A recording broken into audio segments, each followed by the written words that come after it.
এবং পরবর্তীতে এই জাহাজটি যখন চীনের বিভিন্ন এক বন্দর থেকে আরেক বন্দরে তাদের বিভিন্ন মালামাল পরিবহন করছিল সেই সময় চায়না সির মধ্যেই তার মৃত্যুটা ঘটে। পরবর্তীতে পরিবার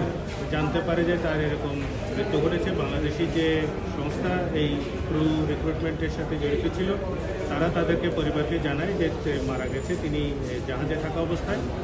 40 দিন সিওলে একটি হসপিটালে তার লাশটি ছিল, সেখানে কোনো রকমের পোস্টমর্টেম ছাড়াই খুব অস্বাভাবিকভাবে 40 দিন পরে এই লাশটিকে বাংলাদেশে ফেরত পাঠানো হয়। বাংলাদেশ বিমানবন্দর থানা এই লাশটি বিমানবন্দরে রিসিভ করে এবং পরিবারের সদস্যরা সেখানে উপস্থিত ছিল। এইটা পরবর্তীতে সরওয়ার্দী হসপিটালে পোস্টমর্টেম হয়। পোস্টমর্টেমে দেখা যাচ্ছে কি তার শরীরে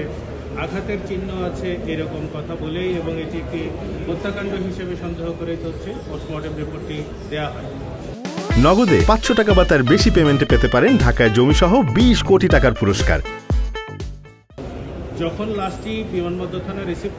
করার পরে একটি অস্বাভাবিক মৃত্যু বা অপমৃত্যুর মামলা তারা রুজু করেন 2022-এ 5/2022 নম্বর মামলা। সেটি দীর্ঘ প্রায় 2 বছর পার হয়ে যাওয়ার পরেও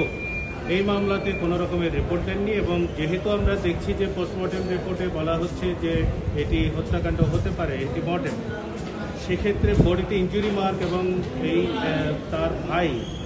এই যিনি মারা গেছেন বাংলাদেশি নাগরিক তার ভাই হালিমুর রশিদ তিনি আসলে ছবি তুলেছিলেন। ছবিতেও আমরা স্পষ্ট দেখতে পাচ্ছি যে আঘাতের চিহ্ন রয়েছে এবং এই জাহাজটি যেই জাহাজটির এমটি কনসার্টো বলে সিঙ্গাপুরের রেজিস্টার্ড যে জাহাজ, সেই জাহাজের আসলে ক্যাপ্টেন থেকে শুরু করে সমস্ত জাহাজের কর্মকর্তারা ছিলেন হচ্ছে বাংলাদেশ। ফলে বাংলাদেশি নাগরিক একটি বাংলাদেশি নাগরিক যদি অপর আরেকজন বাংলাদেশি নাগরিককে বাংলাদেশের এরিয়ার বাইরেও যদি কোনো রকমের অপরাধ সংগঠন করেন তাহলে আমাদের ফৌজদারি কার্যবিধি আইনের 188 ধারাতে পরিষ্কার করে বলা আছে যে তার বিচার বাংলাদেশে করা যাবে। কিন্তু এখানে যেহেতু দেখা যাচ্ছে কি একটি বিদেশি রেজিস্টার্ড জাহাজে হয়েছে, সেই কারণে পুলিশ মামলা নিতে এটা সরাসরি এফআইআর হিসেবে রেজিস্টার করতে বারবার অস্বীকৃতি জানানোর পরিপ্রেক্ষিতে ভিকটিমের ভাই হালিমুর রশিদ তিনি মহামান্য হাইকোর্ট বিভাগে রিট মামলা দায়ের করেন এবং রিট মামলার শুনানি শেষে আজকে মহামান্য হাইকোর্ট রুল ইস্যু করেছেন যে কেন এফআইআর এই গ্রহণ করার নিষ্ক্রিয়তাটাকে কেন অবৈধ ঘোষণা করা হবে না, এই যে রিফিউজ করলো তারা এফআইআর নেবে না সেটার পরিপ্রেক্ষিতে রোল এবং বিমানবন্দর থানার সংশ্লিষ্ট ভারপ্রাপ্ত কর্মকর্তাকে নির্দেশনা দেওয়া হয়েছে যে এটা এফআইআর হিসেবে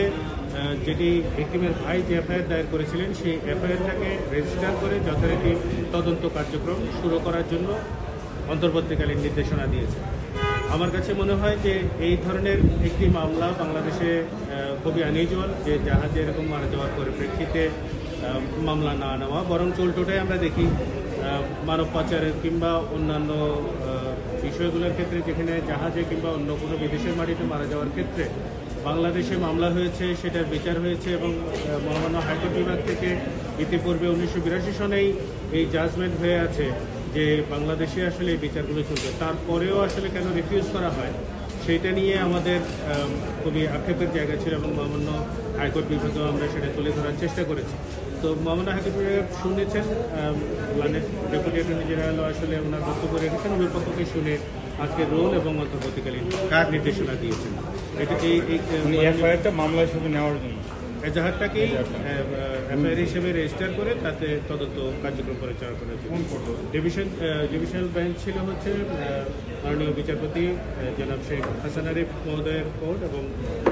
ডিভিশন বেঞ্চ, সাথে ছিলেন হচ্ছে বজলুর রহমান, ওনাদের দ্বৈত বেঞ্চ হচ্ছে এই আদেশটি দেন এবং এইখানে মূলত আমরা